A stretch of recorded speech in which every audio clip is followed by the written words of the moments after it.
जय गुरु गोरखनाथ। ओम नमः शिवाय। मैं किस्मत नाथ आज आपको कर्मों के बारे में बताती हूँ। एक सच्ची बात है ये। एक बार एक 17 साल का लड़का होता है। उसके माँ बाप उसको पंडित के पास उसकी कुंडली लेके चल पड़ते हैं।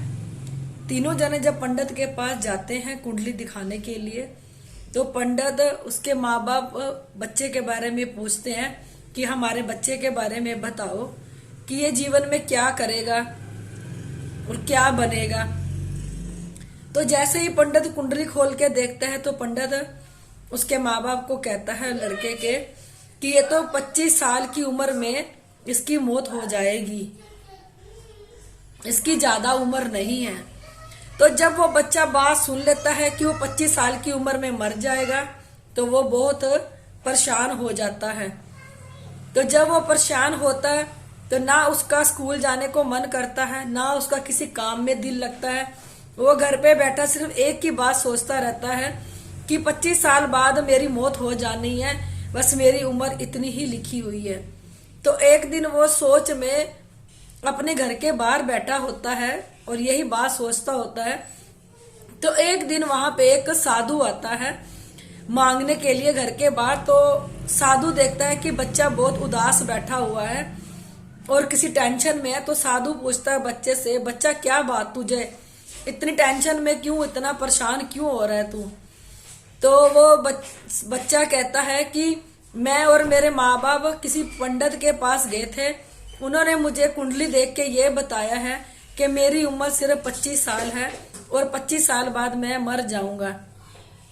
तो साधु ने कहा मेरी एक बात मानेगा? तो बच्चा कहता है हाँ मानूंगा। तो साधु ने कहा कि एक रोटी बना, उस रोटी में से 41 टुकड़े करके कागों को जमाना शुरू कर दे। जब तेरी उम्र का 25वां साल आएगा तो उससे एक दिन पहले तुमने कागों को कहना है कि अब मैं तुम्हें रोटी नहीं दे पाऊंगा क्योंकि कल को मेरी मौत हो जाएगी। तो वो बच्चा कहने लगा ठीक है मैं ऐसा ही करूंगा, तो फिर मैं 25 साल बाद फिर आऊंगा तेरे पास।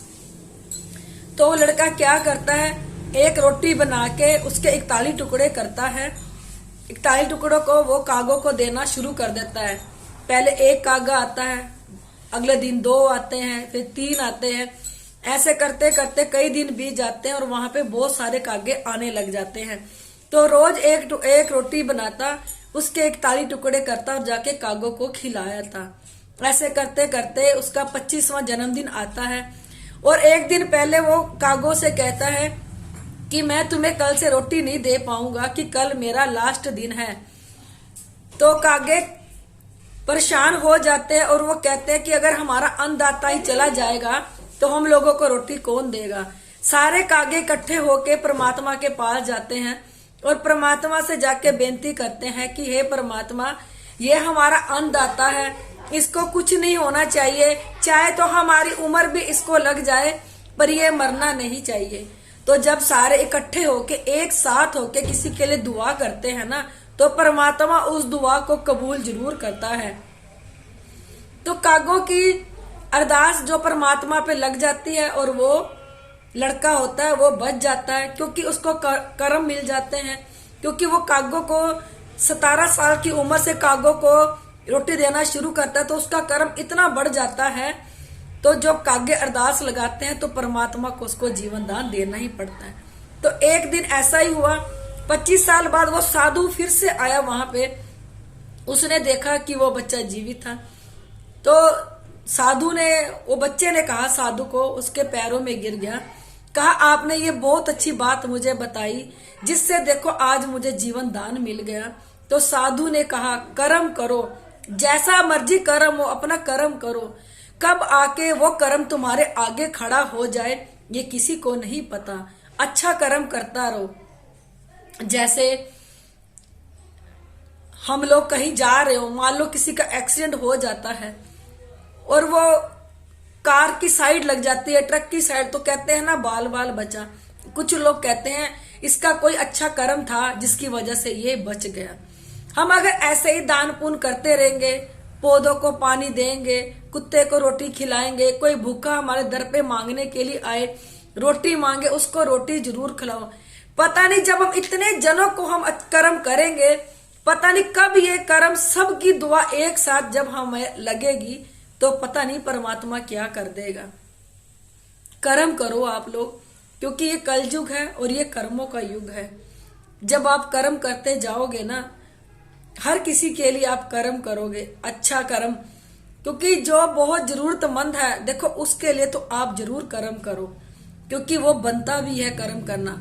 क्योंकि अगर आप भूखे का रोटी खिलाओगे तो उसका पेट है, जो उसकी आत्मा है, वो आपको शीश देगी, वो आपको दुआ देगी। पता नहीं कहाँ आके वो कर्म आके खड़ा हो जाए तुम्हारे आगे, कोई पता नहीं चलता। किस टाइम हमारा कौन सा अच्छा कर्म हमें जीवन दान दे दे, कोई नहीं पता। इसलिए मैं यही कहती हूँ, ये कलयुग है, कर्मों का युग है।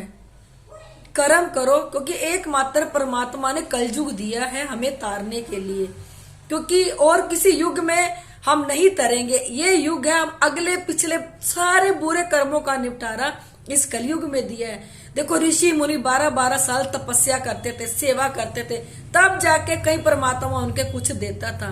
कलयुग में तो देखो भोलेनाथ ने सवा महीना ही दे दिया।